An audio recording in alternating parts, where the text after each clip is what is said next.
मध्य प्रदेश कांग्रेस आदिवासी विभाग के प्रदेश अध्यक्ष और पूर्व मंत्री ओमकार सिंह मरकाम का कहना है कि भाजपा की केंद्र और राज्य सरकार को आदिवासियों के लिए किए गए कामों को जनता के बीच रखे ताकि जनता के सामने सच्चाई आ जाए। वहीं इस पर आदिवासी वर्ग से आने वाले वन मंत्री विजय शाह का कहना है कि सच्चाई तो उस समय सामने आ गई थी जब राष्ट्रपति के चुनाव में द्रौपदी मुर्मू को कई विधायकों ने आत्मा की आवाज सुनकर वोट किया था।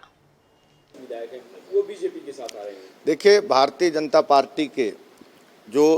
प्रदेश की सरकार है और केंद्र की सरकार है, मेरा खुला अनुरोध है कि आपकी सरकार है, जनता की चुनी हुई केंद्र की सरकार है,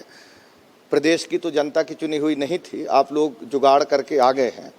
दोनों सरकार से मेरा निवेदन है, आप आदिवासियों के विषय में जो भी आपका विकास का एजेंडा है, जो आप किए हैं, एक सर्वदलीय आप समीक्षा करा लीजिए और उसमें हम लोग सभी जो राजनीतिक दल के लोग हैं, हमारा भारतीय राष्ट्रीय कांग्रेस, और मैं तो कहना चाहता हूं जो सामाजिक रूप से आदिवासियों के विषय में बात करते हैं, आप सभी लोगों को सम्मिलित करके आप सब मीडिया के सामने एक सच्चाई की ये समीक्षा करा लें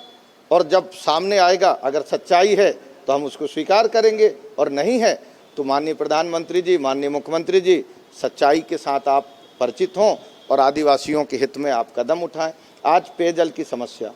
शिक्षा की समस्या, स्वास्थ्य की समस्या, रोजगार की समस्या, आदिवासियों के जीवन हर तरह से चुनौतीपूर्ण परिस्थिति से गुजर रहा है। आप हर जगह आप देखें, अपराध के विषय में आप देख लें, लगातार आप सब लोगों को पता होगा कि हमारे देश की संस्कृति में सबसे बड़ा एक कलंकित करने वाला उदाहरण अगर मध्य प्रदेश में आया तो वो नेमावर में 3 नाबालिग बच्चियां, उनकी मां और एक नाबालिग बच्चा, 5 लोगों को एक साथ हत्या करके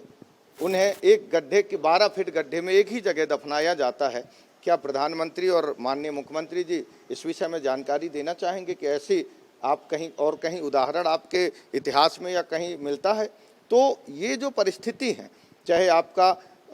सिवनी की घटना हो या फिर आपका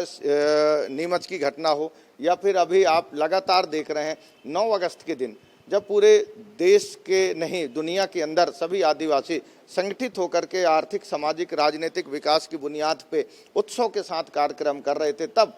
मध्य प्रदेश की भूमि पर हमारे आदिवासी भाई पर ही सरकार की बंदूक से गोली चलती है। क्या ये विधि संगत है? क्या ये विकास का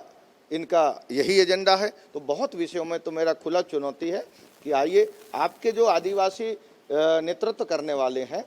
मुख्यमंत्री जी आप साथ में बैठिए, माननीय प्रधानमंत्री जी आप साथ में बैठिए और समीक्षा करा लीजिए। देखिए, कांग्रेस के लोग, मरकाम जी हों या दूसरे हों,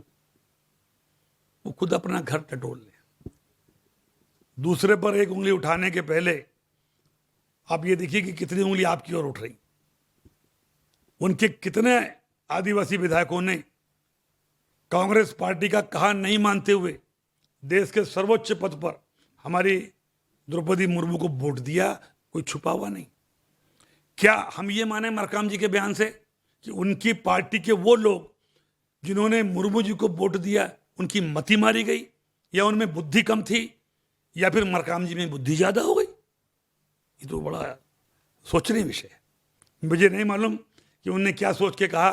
लेकिन एक ऐसी महिला जिस पर दुनिया गर्व कर रही है, एक ऐसी महिला जिसने संघर्षों की जीतती जागती उदाहरण है, जिसने जवानी में पति और जवानी में अपने बेटे खो दिए, संघर्षों के बल पर आगे बढ़ती हुई, जिसकी कहानी को प्रधानमंत्री जी ने मान सम्मान देके हिंदुस्तान का सरोताज बनाया, एक ऐसी महिला के लिए, आदिवासी महिला के लिए ऐसे प्रयोग शब्दों का करना, उनकी बुद्धि को मैं प्रणाम करता हूं मरकाम जी की।